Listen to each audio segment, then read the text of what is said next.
Now, your Storm Team 2 forecast first, sponsored by South Carolina Solar.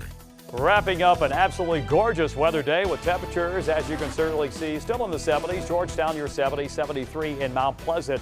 Over towards Kingstree at 72. This coming on the heels of that cold front yesterday. And dew points have been dropped considerably into the nice and dry category. 54 the dew point, 52 in Goose Creek. We do have some chilly air coming on down. We'll give you the numbers in just a few minutes. News 2 at 6 starts right now.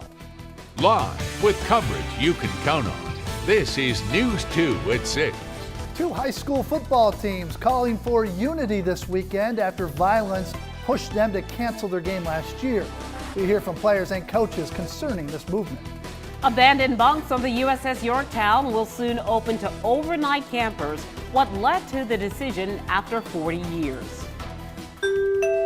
We are following breaking news right now. A South Carolina trooper with ties to the Lowcountry has died after being critically injured in a crash in Greenville. Trooper Daniel Redmond was parked in his car in an emergency lane alongside I-385 this morning in the upstate when he was hit from behind by a pickup truck.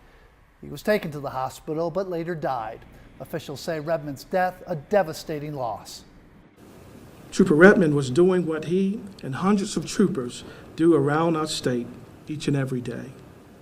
He was simply doing his job to serve and protect when his patrol vehicle was struck from behind by another motorist, causing catastrophic injury. Trooper Redmond is the first trooper to die in the line of duty since 2010, the 51st trooper to die in the line of duty since 1931. Redmond started his career in Charleston and Berkeley County before being transferred to the upstate in Greenville. And Justin, the Charleston County Sheriff's Office has arrested the man you see here, Detention Deputy James Wagner of North Charleston. He's charged with sexual misconduct with an inmate. He's been employed with the Sheriff's Office since January of 2016. Wagner has been placed on administrative leave without pay. His bond hearing is set for tomorrow at 2 o'clock. The increasing demand for the 787-10 Dreamliner may lead to more jobs at Boeing's North Charleston facility. That facility, the only location that will produce the Dash 10. News 2's consumer investigator Libba Holland joins us in this studio to explain a new deal that was just confirmed and what this means for people who are looking to find jobs. Libba. Carolyn, Brendan, back in February, Boeing announced that Singapore Airlines would be the first customers to receive the brand new Boeing 787-10 Dreamliner. Well, yesterday at the White House, Singapore Airlines confirmed the deal for 19 -10 models, 20 777 models. So I spoke with those who train future engineers to find out how just a year in school can lead to a permanent career. People off the street who've never touched an airplane don't know the first thing about an airplane and bring them up to a level to where they can become a good employee at Boeing. Barry Franco heads the Aeronautical Studies program at Trident Technical College in North Charleston. He says you can learn the basics of airplane assembly through the school's 2-semester program. Boeing typically requires 1 year of experience, and they will accept our 2-semester program as meeting that 1 year experience. Franco describes the aviation market kind of like a roller coaster. We've been at somewhat of a downtime. Boeing hasn't been doing a lot of hiring recently. That is until they get a new order. President Trump and I just witnessed a signing between Singapore Airlines and Boeing. And with yesterday's announcement, Franco expects an increase in enrollment. Usually there's a week or two delay as far as the time from announcement is made by Boeing to where we start getting an influx of applications. Franco says you might be good in this field if you like working with your hands, you can follow directions, and you're not afraid to ask questions. We have right now some capacity built in to where if we need to, we can add a couple of sections of classes to help meet the need.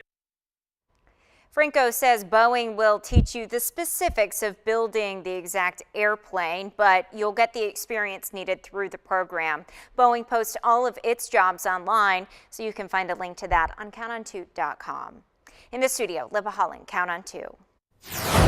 Last year, deadly violence in a community forced North Charleston High School as well as Garrett Academy to cancel a football game. But today, both schools say they want to change things. They want to promote unity in the community.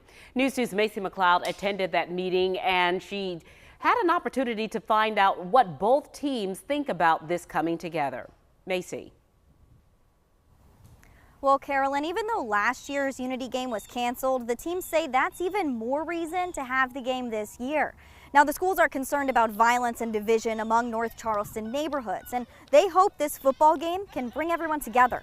They will have a free tailgate, bounce houses for the kids, and Garrett Academy will face North Charleston High in a football game. The players say the rivalry is all in good fun, and fans from both sides can all get along. A lot of Garrett and North Charleston High School students grew up with each other, so basically the football players know each other all, so it's really gonna be fun. Yep. We play like Little League together. We be at each other's house. Me and Yancy just been together last week Saturday. And that game is this Saturday at 11 a.m. here at Garrett Academy. Reporting live in North Charleston, Macy McLeod, Count on 2. North Charleston police are investigating a shooting. 2 women were injured. The shooting happened last night at a taco truck on Remount Road. Police say the victims told them a white truck pulled into the parking lot and began shooting. One victim was shot in the arm and hit with glass. The other victim was grazed in the head and shoulder. Both were taken to the hospital. No word on their condition, and no arrests have been made. We'll keep you updated. Somerville police are investigating a shooting that started as a drug deal. It happened just before midnight at Somerville Station Apartments on Old Trolley Road. Police say 2 shots were fired after a brief scuffle between 2 men.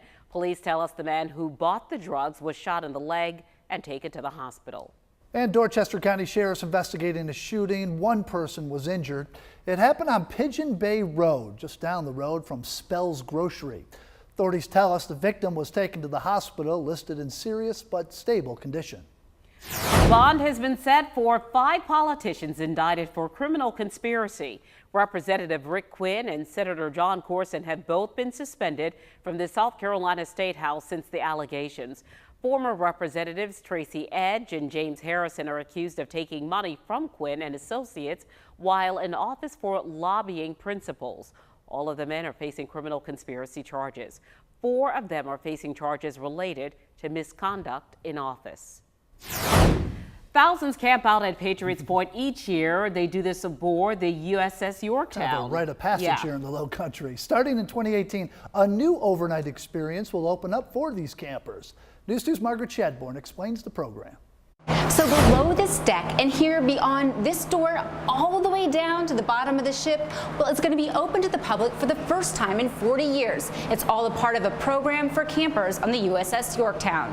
Since the 1970s, when the Yorktown opened to the public, the bottom deck was kept off limits. But starting in 2018, that's all going to change, as the staff overseeing educational programs will open it up for overnight adventures. As part of the camping experience, they get to see the sunset on the flight deck, learn about the Yorktown's history, and explore the carrier after hours, having it all to themselves. The new camping tour will open up a part of the ship that hasn't been seen since the Navy decommissioned the carrier in 1970. It's called the Shadows of the Ship Tour. So this tour will actually take you to the 7th deck. You're under the water. We can take kids to an area of the ship no one else gets to see, and they get to feel super cool and super special because not only are they sleeping on board, but they get to actually go behind the scene. Campers will bunk in the same racks where sailors once slept, eat in the same cabin, all aboard the biggest warship in the entire country.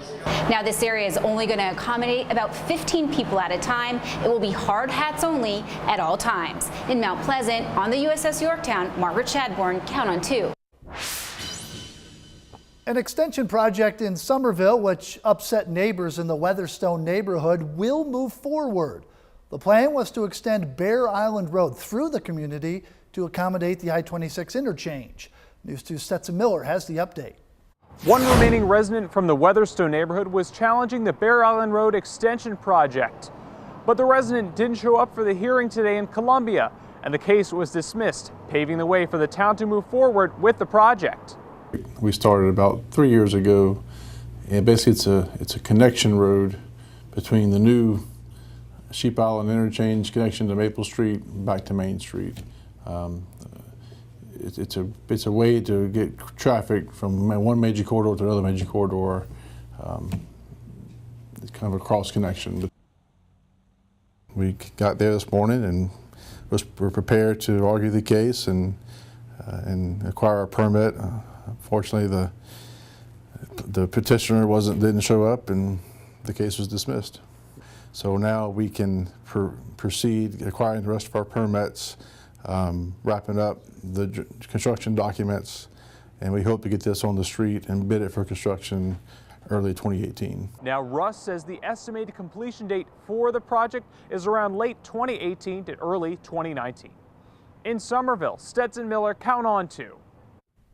A company was in downtown Charleston today making money for breast cancer research. South Carolina Panera Bread Bakery Cafes was at the Medical University of South Carolina Hospital selling pink ribbon bagels. All month they've donated 10 cents from each sale toward research, but today they are donating even more.